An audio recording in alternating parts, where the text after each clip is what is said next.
Welcome to League of Nations Seminar 3. Today we'll be looking at the aims of the League. I have been mentioning about the aims many times in the previous two seminars. Here we're going to go through in detail the aims of the League. To remember what the aims of the League are, just think of die. Die.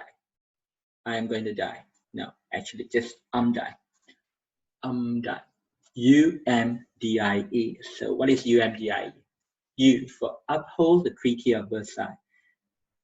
M for maintain peace by avoiding war and settling disputes peacefully. D, discourage aggression from any nation. I, improve living and working conditions in all parts of the world. And E, encourage international cooperation and trade, as well as collective security. Okay, let's go through each of the aims one by one. And how does it fit into its overall primary aim, or what we call the main aim of the League? Why was it set up in the first place? To maintain peace. Remember, they just came out from World War I, and the attitude of the leaders back then was World War I was to be the war that ended all wars. That means there will not be any more wars after that. Ironically, 20 years later, you have World War II. It tells very much about the aims of the League. The fact of the matter is the aims was not met. But let's go through the aims of the League one by one. Uphold the Treaty of Versailles. I would extend it to upholding the Versailles Settlement itself. What is the Versailles Settlement? Versailles Settlement, you would have 5 key treaties in it, peace treaties in it. With Germany, you have the Treaty of Versailles. With Austria, you have the Saint-Germain Treaty. With Hungary, you have the Treaty of Trianon. Okay. With Bulgaria, you have the Treaty of Neuilly. And with Turkey, you have the Treaty of Sevres. Okay. So upholding the Treaty of Versailles as well as all the other Versailles settlements would be one of the aims of the League. Why is it so? Why is upholding the Treaty of Versailles as well as the Versailles settlements part of the League's aim? Remember, what was their primary objective? Maintain peace. How are you going to maintain peace? First of all, you need to rein in, control the aggressors. And the best way to do that is to enforce the treaty. Now, what is this treaties all about? If you know more about the treaties in your first module, which talks about the peace treaties, you would come to understand that these treaties basically control the behavior, the attitude, as well as what they can and cannot do, okay, in order to maintain peace. And there must be an organization that would oversee whether the treaties are being followed to ensure compliance to the treaties. So the League was basically set up to ensure compliance. So they're pretty much like an auditor who will come and check to see whether countries, like Germany, Austria, whether they are adhering, following the terms of the treaty. That is the first, upholding the Treaty of Versailles. The second aim, maintain peace. How? How are they going to maintain peace? By avoiding war and settling dispute peacefully. So there must be a mechanism that will help them. Now, what's the objective of this?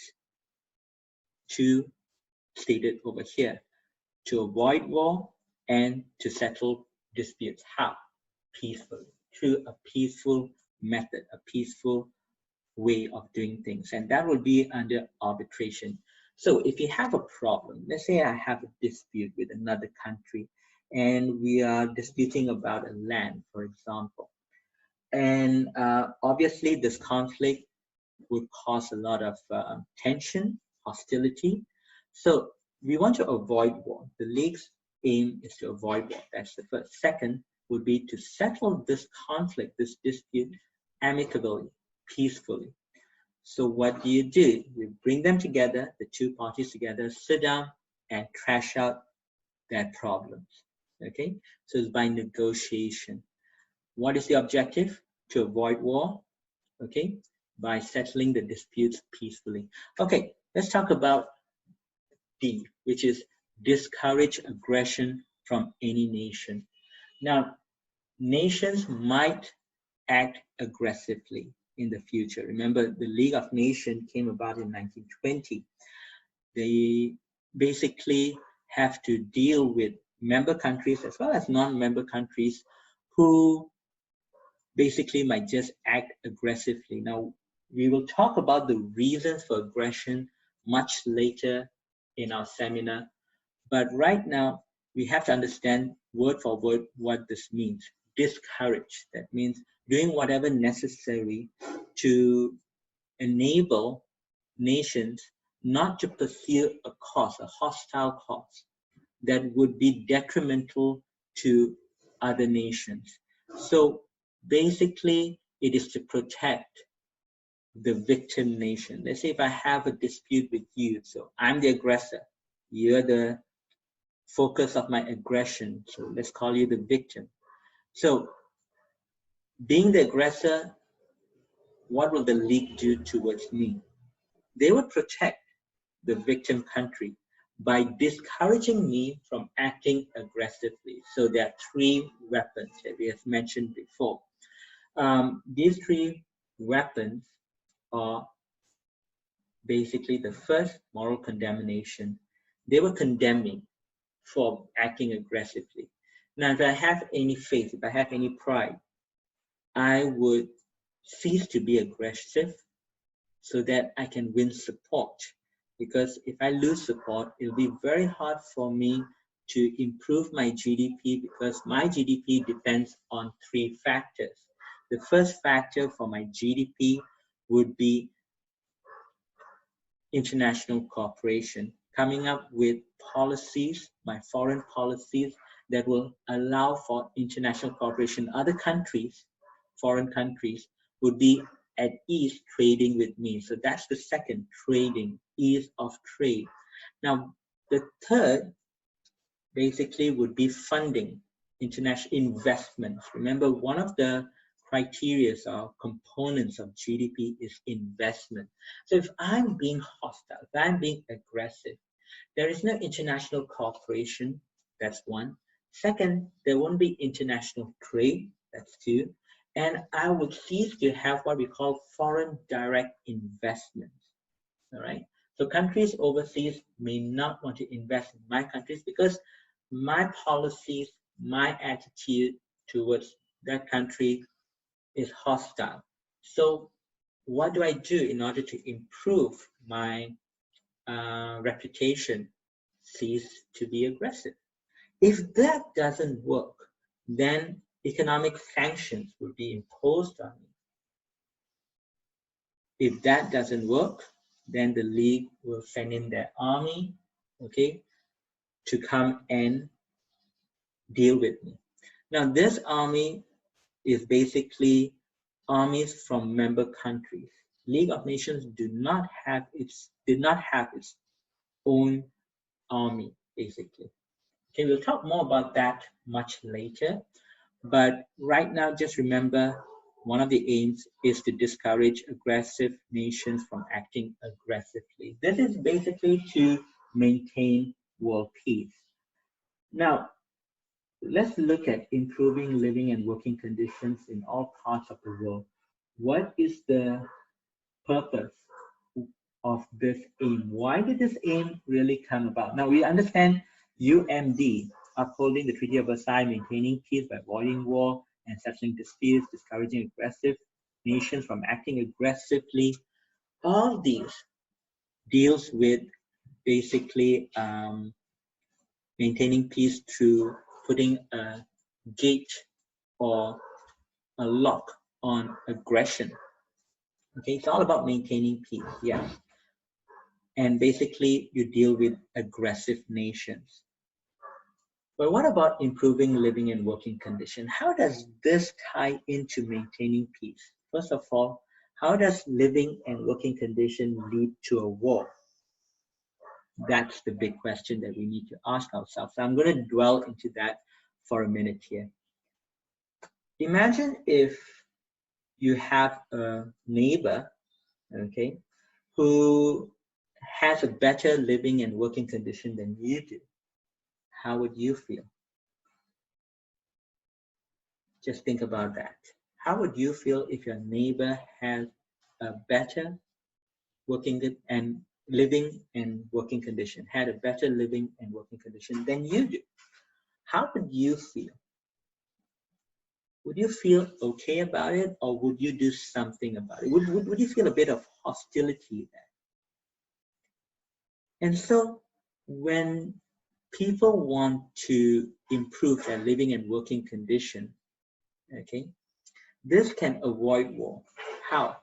There would be no reason for feeling inferior, for feeling dissatisfied. Now remember, let's go back to the origins of World War I. What really happened? It all took a spark. And what was that spark? The assassination of Franz Ferdinand. If you go back to why was he assassinated? Because the Bosnians were not very happy with the Austrian-Hungarian Empire. They wanted their own independence. They wanted to be part of Serbia. Why would the Bosnians want to be part of Serbia? Because they felt that by being part of Serbia, remember Bosnians are Serbians in nature, by being under the Serbians, they felt that their living and working conditions would improve dramatically. And so being part of a government that cares for them more than that of an empire like Austrian-Hungarian Empire, they would feel satisfied. But right now, they are part of the Austrian-Hungarian Empire. Now, being part of this empire, they felt they're being oppressed. They felt that they're not being treated fairly. However, at the end of the day, because of this negative feeling, there is this desire to improve their living and working condition by being part of Serbia. Now, because the Austrian-Hungarian Empire did not want to let go of Bosnia, the people were very upset. So there is a group called the Black Hand Gang who came up with a strategy, okay? They came up with a strategy wherein they decided to assassinate Archduke Franz Ferdinand. Now, in doing so, they got this person by the name of Gabriel Princip, and he fulfilled the deed, basically. He managed to assassinate Archduke Franz Ferdinand, and because of that, Austria-Hungarian Empire, okay, gave them ultimatums to investigate, gave Serbia ultimatums to investigate this matter, and when they failed to do so, they declared war. This was the spark that caused World War I. So, what if they could improve living and working conditions in all parts of the world? Would people feel the need to convey their needs in a hostile manner? The answer would be no. Why? Because they are satisfied. If you're satisfied, what are you complaining about? Now let's go to the last point, E. Encourage international cooperation and trade. Okay, we've already covered that earlier, where if you want to improve your GDP, you encourage international cooperation and trade. Now let's talk about collective security, encouraging collective security. What is collective security? Basically, collective security states that if you were to be victimized by an aggressive country, basically that aggressive country is victimizing the entire league members. So all the league members would cooperate, come together, gang up together against this aggressive nation. And how do they do that? Like I mentioned, there are three powers of the league that comes under the collective security. First, moral condemnation. All member countries would condemn this aggressive nation. And secondly, if that doesn't work, secondly, they would impose economic sanction. And thirdly, if that also doesn't work, and thirdly, they would use force against the aggressive nation. Now, thank you very much. That ends the aims of the League session. Thank you.